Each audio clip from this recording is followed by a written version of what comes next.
할렐루야. 우리 찬송가 384장 찬송 384장 같이 찬송하시며 오늘도 우리가 주님 앞에 예배로 기도로 이 하루를 시작하겠습니다. 찬송가 384장입니다. 찬송가 384장입니다.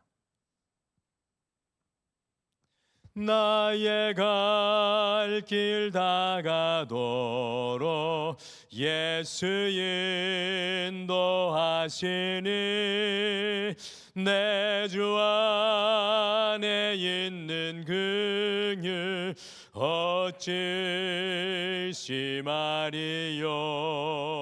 믿음으로 사는 자는 하늘 위로 받겠네.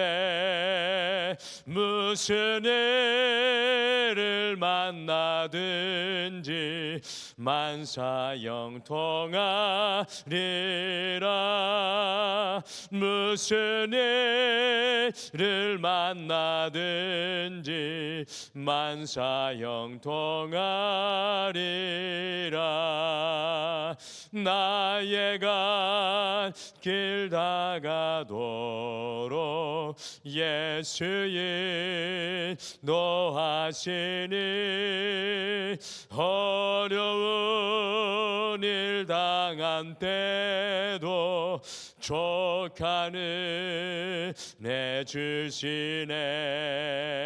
나는 심히 고단하고 영혼 매우 가라나. 나의 앞에 반석에서 샘물 나게 하시네. 나의 앞에 반석에서 샘물 나게 하시네. 나의 갈 길 다가도록 예수 인도하시니 그의 사랑 어찌 큰지 말로 할 수 없도다. 성령 감화 받은 영혼 하늘 날아갈 때에 영영 부를 나의 찬송 예수 인도하셨네. 영영 부를 나의 찬송 예수 인도하셨네. 영영 부를 나의 찬송 예수 인도하셨네. 영영 부를 나의 찬송 예수 인도하셨네.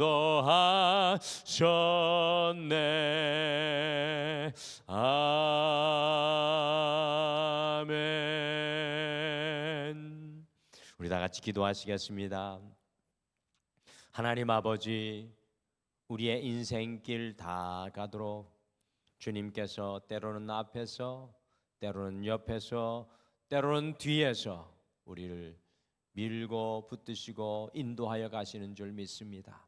오늘 이 찬양의 고백처럼 우리의 인생의 마지막에 서서 예수님 인도하셨습니다, 영원토록 주님 인도하셨습니다라는 그 고백이 우리 안에 충만히 넘쳐날 수 있도록 우리의 동행이 에녹을 닮아가게 하여 주시고 우리의 순종이 노아의 길을 걷게 하여 주시며 2026년 어찌하든지 삶의 현장에 주의 복의 통로로 세워질 수 있도록 주님 우리를 구별시켜 주시옵소서. 오늘도 이 하루를 주님 앞에 맡기며 시작합니다. 주의 말씀으로 우리를 기름지게 하여 주실 줄 믿고 예수님의 이름으로 기도드리옵나이다. 아멘. 하나님의 말씀은 창세기 9장 말씀입니다. 창세기 9장 18절에서 29절까지입니다. 창세기 9장 18절에서 29절 말씀입니다. 같이 한 목소리로 읽겠습니다. 시작. 방주에서 나온 노아의 아들들은 셈과 함과 야벳이며 함은 가나안의 아버지라. 노아의 이 세 아들로부터 사람들이 온 땅에 퍼지니라. 노아가 농사를 시작하여 포도나무를 심었더니 포도주를 마시고 취하여 그 장막 안에서 벌거벗은지라. 가나안의 아버지 함이 그의 아버지의 하체를 보고 밖으로 나가서 그의 두 형제에게 알림해 셈과 야벳이 옷을 가져다가 자기들의 어깨에 메고 뒷걸음쳐 들어가서 그들의 아버지의 하체를 덮었으며 그들이 얼굴을 돌이키고 그들의 아버지의 하체를 보지 아니하였더라. 노아가 술이 깨어 그의 작은 아들이 자기에게 행한 일을 알고 이에 이르되 가나안은 저주를 받아 그의 형제의 종들의 종이 되기를 원하노라 하고 또 이르되 셈의 하나님 여호와를 찬송하리로다. 가나안은 셈의 종이 되고 하나님이 야벳을 창대하게 하사 셈의 장막에 거하게 하시고 가나안은 그의 종이 되게 하시기를 원하노라 하였더라. 홍수 후에 노아가 350년을 살았고 그의 나이가 950세가 되어 죽었더라. 아멘. 오늘 함께 읽으신 말씀은 이 창세기 6장 9절에서 시작된 이 노아의 이야기의 마지막 부분이 되겠습니다. 창세기 10장은 이제 노아의 족보로 이제 마무리되는데, 여러분들 6장에서 보게 되었던 노아는 어떤 사람이었습니까? 우리 창세기 6장 9절 말씀을 다시 상기하며 읽어보겠습니다. 같이 읽겠습니다. 시작. 이것이 노아의 족보니라. 노아는 의인이요 당대 완전한 자라. 그는 하나님과 동행하였으며. 노아는 온 세상이 죄악으로 충만할 때 하나님께서 의롭게 보시는 사람이었을 뿐만 아니라 그 시대에 하나님 앞에 온전한 사람이었습니다. 그리고 노아는 하나님과 동행하는 사람이었습니다. 그래서 노아는 무려 120년 동안 이 방주를 짓는 이 불가능에 순종한 믿음의 사람이었습니다. 노아를 통해 온 세상의 피조물들이 구원되는 놀라운 구원의 통로, 복의 통로가 되었습니다. 노아는 무려 1년 10일 동안 홍수 속에서도 주님께 다 내어 맡기고 주님께서 인도하시는 곳에 멈추게 되었습니다. 그리고 하나님께서 방주에서 나오라고 할 때 노아가 제일 먼저 무엇을 했습니까? 우리 창세기 8장 20절 말씀 같이 읽겠습니다. 시작. 노아가 여호와께 제단을 쌓고 모든 정결한 짐승과 모든 정결한 새 중에서 제물을 취하여 번제로 제단에 드렸더니, 무려 1년 10일의 막막하고 불안한 방주의 삶이 끝나고 처음으로 땅을 밟게 되었을 때 노아가 제일 먼저 한 일은요, 온 가족과 함께 주님께 예배하는 일이었습니다.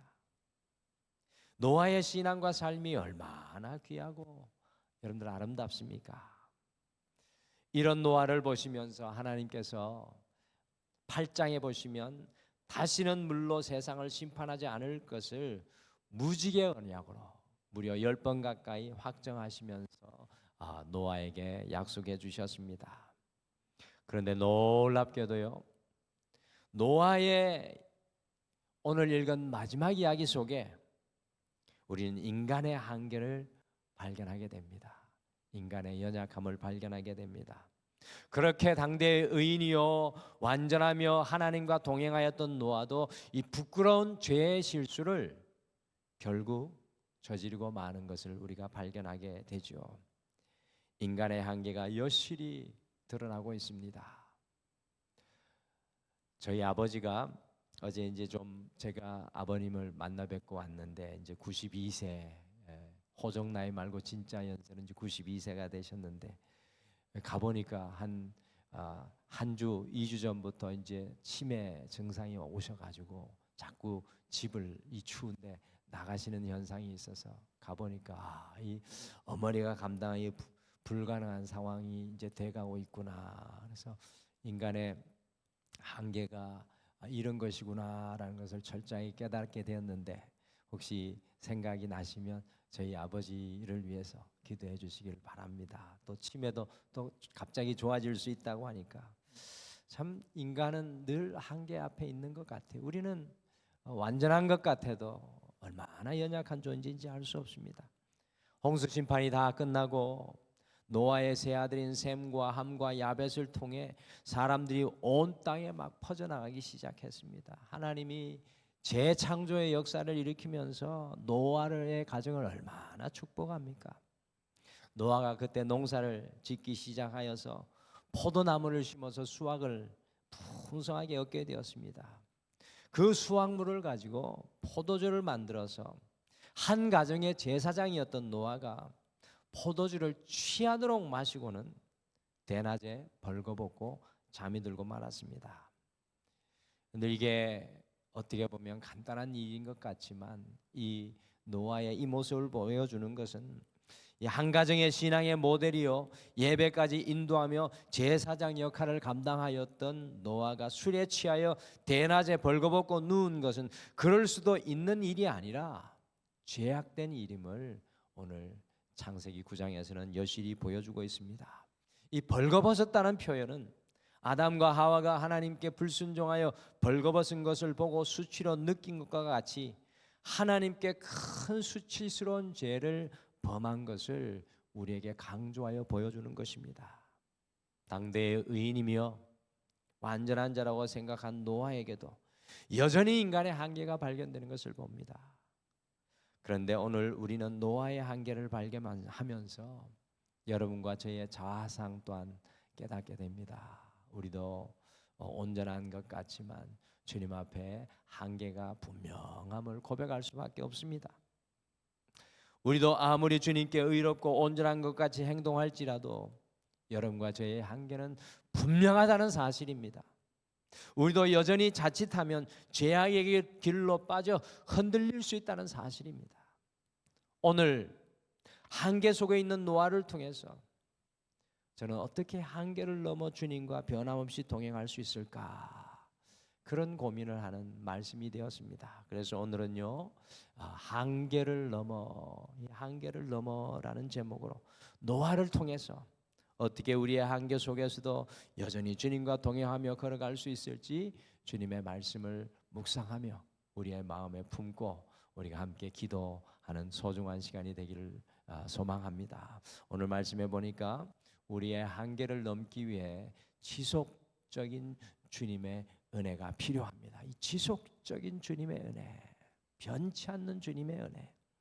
이 노아의 이야기, 마지막 이야기 속에 우리가 생각하던 노아가 아닌 다른 노아의 모습이 나오는데, 같이 창세기 9장 21절 모습 읽어보실까요? 그 앞에 노아의 모든 아름다운 모습 뒤에 이 모습이 기록되어 있습니다. 같이 읽겠습니다. 시작. 포도주를 마시고 취하여 그 장막 안에서 벌거벗은지라. 이 노아의 모습입니다. 오늘 말씀 속에 나오는 노아의 모습은 우리가 알아왔던 노아의 모습과는 다릅니다. 온 세상의 죄악 속에도 정말 푸른 소나무와 같이 그 색이 바래지 않고 그 삶이 죄악에 물들지 않았습니다. 120년의 불가능한 방주 사명에도 끝까지 순종하였습니다. 더 나아가 온 세상을 구원하는 복의 통로가 되고 주님께 예배드리는 제사장의 사명을 감당해냈습니다. 그런데 오늘 만나는 노아는 우리와 다르지 않는 여전히 죄의 굴레와 한계를 벗어나지 못한 모습인 것을 발견합니다. 여러분과 제가 때로 사람에 실망하고 낙심할 때가 있습니다. 심지어 신앙인들끼리도 서로 실망하게 될 때가 있습니다. 이것은 이상한 일이 아니라 당연한 것입니다. 우리의 한계와 연약함이 분명하기 때문에 사람을 바라볼 때 여전히 우리가 낙심할 때도 있고 실망할 때도 있습니다. 여러분들 노아를 보시기를 바랍니다. 그렇게 온전한 믿음의 사람인 것 같은데 결국에는 죄의 한계와 인간의 한계를 넘을 수 없는 연약함이 있습니다. 포도주를 마시고 취하여 벌거벗고 마는 부끄러운 인간의 한계가 드러나고 있습니다. 노아를 통해서 2026년을 살아가야 하는 우리는 무엇을 배울 수가 있습니까? 사람은 의지할 수 없다는 것입니다. 우리의 결단도 믿을 수가 없습니다. 우리의 열심과 열정도 오늘 피었다가지는 시드는 꽃과 같이 연약합니다. 우리 인생이 무엇을 자랑할 수 있겠습니까? 오직 우리에게 필요한 것은 무엇일까요? 그것은 바로 매일 아침 이 대지를 적시는 이슬과도 같은 지속적인 주님의 은혜인 줄 믿습니다. 그 은혜가 우리에게 멈추지 않기를 소망하며 기도해야 합니다. 주님의 은혜 없이는 우리는 늘 한계와 연약함으로 살아가는 한낱 인생에 불과합니다. 우리의 한계를 넘어 주님과 에녹과 같이 주님과 온전히 동행하기 위해서는 우리는 지속적인 주님의 은혜가 필요합니다. 그래서 이 일평생을 깨우며 이 새벽을 주님 앞에 기도로 나아가고 계시지 않습니까? 사랑하는 성도 여러분, 2026년 우리의 힘과 능력과 결단을 의지하지 않기를 바랍니다. 한계가 분명한 사람도 의지하지 마시기를 바랍니다. 우리를 온전케 할 주님의 은혜를 끊임없이 간구하고 바라보시기를 바랍니다. 오직 주님의 은혜가 여러분과 저의 한계를 넘어서서 인생의 어두운 그림을 넘어서서 그림자를 넘어서서 믿음으로 살아가게 할 줄 믿습니다. 주님의 은혜를 오늘도 바라보기를 소망합니다. 그리고 우리의 한계를 넘기 위해 이 덮어줌의 은혜가 필요합니다. 이 덮어줌의 은혜. 아버지 노아가 술에 취하여 벌거벗고 누운 것을 누가 제일 먼저 보았습니까? 그 사람은 바로 노아의 아들 중에 함이 제일 먼저 그것을 보게 되었습니다. 아버지의 한계, 아버지의 민낯을 본 함이 어떻게 했습니까? 같이 창세기 9장 22절 읽어보실까요? 같이 읽겠습니다. 시작. 가나안의 아버지 함이 그의 아버지의 하체를 보고 밖으로 나가서 그의 두 형제에게 알림해. 가나안의 아버지가 되었던 노아의 아들 함이 술에 취해 벌거벗은 아버지를 보고 곧 바로 밖으로 나가 그 두 형제 셈과 야벳에게 알렸습니다. 그런데 그 소식을 들은 셈과 야벳의 행동이 참 감동입니다. 이거 어떻게 같은 형제인데 이렇게 다르게 보이는지 모르겠어요. 같이 창세기 9장 23절 말씀, 이 두 사람의 행동을 생각하며 한번 읽어보시죠. 9장 23절 같이 읽겠습니다. 시작. 셈과 야벳이 옷을 가져다가 자기들의 어깨에 메고 뒷걸음쳐 들어가서 그들의 아버지의 하체를 덮었으며 그들이 얼굴을 돌이키고 그들의 아버지의 하체를 보지 아니하였더라. 셈과 함과 야벳이 아버지가 술에 취해 벌거벗고 있다는 소식을 듣고 함은 그 모습을 보고 외면하고 형제들에게 그것을 알리는 일을 했지만 셈과 야벳은 그 소식을 듣자마자 그들의 옷에 어깨에 옷을 걸치고 뒷걸음으로 걸어가서 아버지의 벗은 몸을 덮어주고 있습니다. 아버지의 수치를 드러내지 않고 그대로 덮어주고 있는 두 아들의 모습이 얼마나 감동적인지요. 우리는 서로가 서로의 한계와 연약을 들추기 시작하면 한도 끝도 없습니다. 여러분들 부부 사이도 그렇지 않습니까? 부모와 자녀 사이도 마찬가지고 이 서로의 한계와 연약을 들추어내면 들출수록 그 한계가 더 크고 그 연약함이 서로를 더 힘들게 할 때가 있습니다. 그러나 셈과 야벳이 주님의 마음으로 아버지를 덮어줄 때 그 한계가 변하여서 그 연약한 그 한계 속에서도 다시 주님의 은혜가 꽃피는 것을 발견합니다. 노아의 가정이 두 아들 셈과 야벳의 덮어줌의 은혜로 인해 더욱 하나가 되는 것을, 이 노아의 가정이 흔들릴 수 있었지만 더욱 하나가 되는 것을 발견합니다. 우리가 오늘 이 하루 주님의 사랑으로 덮여주면 더 큰 주님의 은혜가 우리의 삶에 꼽히게 될 줄 믿습니다. 여러분이 오늘의 샘과 야벳이 되었으면 좋겠습니다. 그리고 우리의 한계를 넘기 위해 끝까지 복의 통로가 되어야 합니다. 끝까지 복의 통로. 내 삶의 자리는 복의 통로다라는 고백이 필요합니다. 노아가 120년간 방주를 지으면서도 아마도 그의 세 아들 셈과 함과 야벳 그리고 세 며느들이 이 120년의 방주를 노아가 지으면서 그 셈과 함과 야벳 그 세 며느들이 구원받게 되었습니다. 아마 노아의 아들들이 더 있지 않았을까요? 8명의 가족이 노아와 노아의 아내를 합쳐가지고 구원받는 놀라운 은혜를 누리게 되었습니다. 노아 한 사람이 복의 통로가 되니까 얼마나 큰 은혜가 가정 속에 임하게 되었습니까? 그런데 오늘 그의 아들 함의 죄악을 아버지가 보고는 노아의 조금 다른 모습이 나옵니다. 120년의 홍수 속에서도 복의 통로의 사명을 감당하였지만 노아가 분노해서 그랬던지 어떻게 해서 그랬던지는 잘 모르겠지만 그의 아들 함에게 저주를 선포하고 많은 안타까운 일이 오늘 말씀 속에서 일어나고 있습니다. 같이 창세기 9장 25절 말씀 같이 읽겠습니다. 시작. 이에 이르되 가나안은 저주를 받아 그의 형제 종들의 종이 되기를 원하노라 하고, 지금껏 노아가 복의 통로로 서 있다가 급기야 그의 아들 함의 후손인 가나안을 저주하는 일이 오늘 여기서 일어나고 맙니다. 근데 물론 성경을 큰 그림으로 보게 되면은 이것이 하나님의 뜻입니다. 가룟 유다도 마찬가지잖아요. 예수님을 팔게 되는 하나님의 뜻으로 그가 인생이 드려지지만 사용되지만, 근데 안타깝게도 복의 통로로 서 있었던, 아름답게 서 있었던 노아의 또 다른 한계가 그의 아들을 이렇게 저주하는 안타까운 한계를 발견하게 됩니다. 사랑하는 성도 여러분, 우리의 사명은 어찌하든지 우리를 통해서 주님의 은혜가, 주님의 사랑이, 주님의 소망이, 주님의 복이, 주의 복음이 흘러가는 복의 통로가 되어야 될 줄 믿습니다.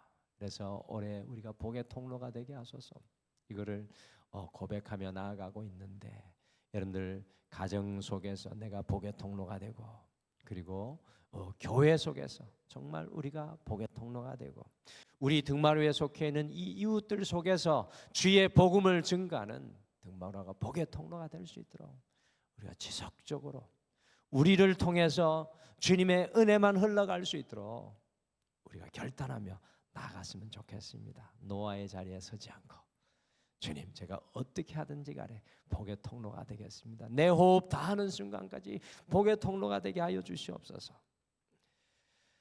우리 모두는 이 노아와 같이 한계가 분명한 인생입니다. 그래서 우리는 자랑할 것도 없고 우리를 드러낼 것도 없고 우리의 잘함을 또 이렇게 굳이 어필할 필요가 없습니다. 분명한 인생의 한계가 있기 때문에. 근데 우리가 그 한계 속에서 어떻게 주님의 손을 놓지 않고 한계를 넘어 살아갈 수 있겠습니까? 오늘 말씀이 우리에게 말씀합니다. 우리는 지속적인 주님의 은혜가 필요합니다. 우리는 주님의 덮어줌의 은혜를 받았으니 우리도 덮어줌의 은혜를 나누며 살아가야 합니다. 여러분과 제가 끝까지 우리의 호흡 다하는 순간까지 복의 통로가 되어야 될 줄 믿습니다. 오늘 이 하루 주님의 그 은혜로, 변치 않는 은혜로 주님과 동행하며 승리하시기를 간절히 소망합니다. 우리 다 같이 기도하겠습니다. 하나님, 오늘도 우리 사랑하는 성도님들과 함께 찬송으로 시작하며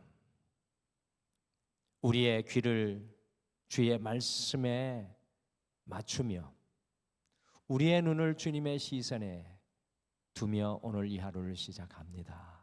주여, 우리는 한계가 분명하고 우리의 연약함은 그 끝이 분명합니다. 그러나 오늘 말씀 속에서 우리가 에녹과 같이 주님과 변함없이 동행할 수 있는 일, 노아와 같이 불가능에 순종할 수 있는 일은 지속적인 주님의 은혜가 필요한 줄 믿습니다.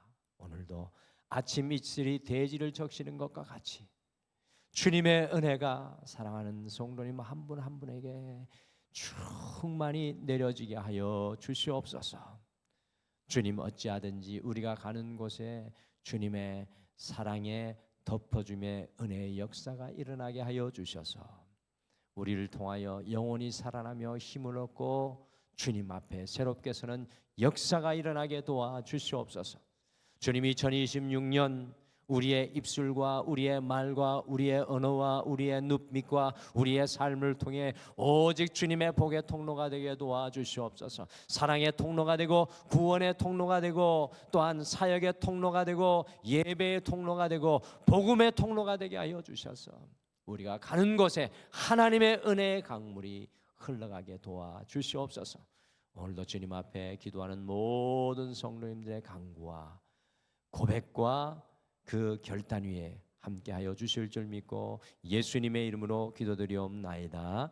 아멘. 하늘에 계신 우리 아버지여, 이름이 거룩히 여김을 받으시오며 나라가 임하시오며 뜻이 하늘에서 이루어진 것 같이 땅에서도 이루어지이다.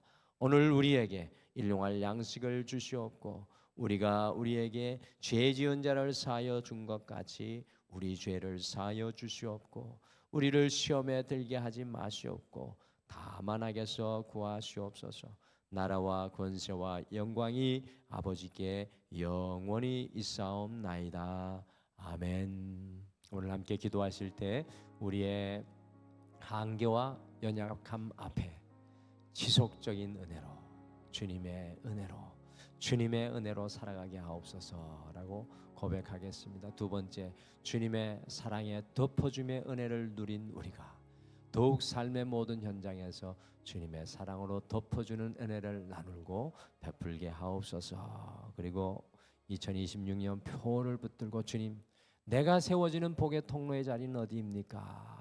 우리 주님 앞에 고백하면서 함께 오늘도 기도하며 주님 앞에 나아가시겠습니다.